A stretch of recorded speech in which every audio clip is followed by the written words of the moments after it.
Hello and welcome to the State of the Fleet Industry, a weekly video series produced by Automotive Fleet magazine. I'm Mike Antich, editor of Automotive Fleet, and today I'd like to examine what's occurring in the fleet industry for the week of May 9th, 2022. And for this week's episode, I'd like to examine the dynamics that are influencing today's fleet budgets. And as we all know, fleet costs have increased across the board, driven by escalating fuel prices, higher acquisition costs, decreased or even no fleet incentives, unscheduled maintenance expenses, and volatile upfitting costs, to name a few, all of which are negatively impacting fleet budgets. And here's how one fleet manager summarized it. Quote, "We've had to increase our fleet budget due to higher costs on everything." End of quote. This sentiment was reinforced by other fleet managers, and here's one in particular. Quote, "We've experienced cost increases for acquisition costs, fuel pricing, maintenance expense, and parts availability. The only good news in fleet continues to be high resale values." And despite these increased cost pressures, a sizable percentage of fleet budgets remain the same size as their year prior. But this is not worrying many fleet managers, as illustrated by the following quote. Quote, "My budget hasn't increased, but then again, I haven't exceeded my budget because 60% of my vehicles have not yet been delivered." Another negative impact on fleet budgets has been the decreased or outright elimination of fleet incentives, which for the most part, and all intents and purposes, increases the net acquisition price of a vehicle.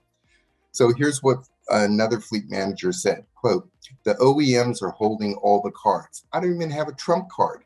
Where I could probably buy 100 vehicles 2 years ago, I will probably only be able to buy 80 vehicles today based on the same size budget."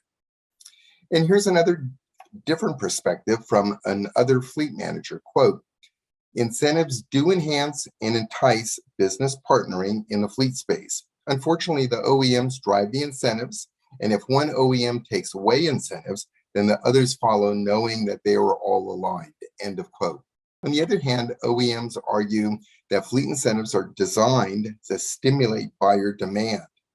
But when buyer demand exceeds production availability, as they do today, there's no need to offer incentives. However, the reduction in fleet incentive programs, which has been a fixture in fleet acquisition strategies for more than half a century, has been negatively perceived by many fleet managers, with some voicing pushback. And here's one example of this. So, quote, "In the future, I will try to move away from manufacturers who have taken away fleet incentives or reduced them to nothing. Manufacturers always say they love fleet, but this is not reflected in today's incentives." End of quote.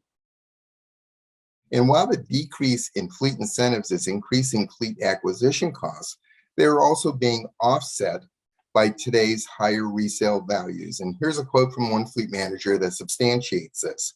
So, quote, "If used vehicle prices remain elevated for the foreseeable future, the lack of fleet incentives will be made up on the back end.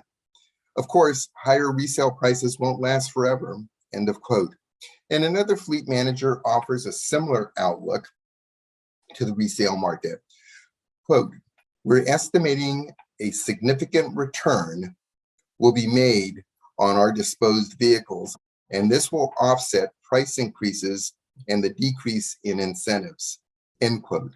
And in past years, some OEMs used fleet incentives to increase fleet market share, especially for vehicles that were not in high demand by fleets. This made it difficult for non-traditional fleet OEMs to compete against aggressive high-dollar incentive programs offered by their competitors. However, today's reduced fleet incentives have assisted some non-traditional fleet OEMs to make inroads into the fleet market.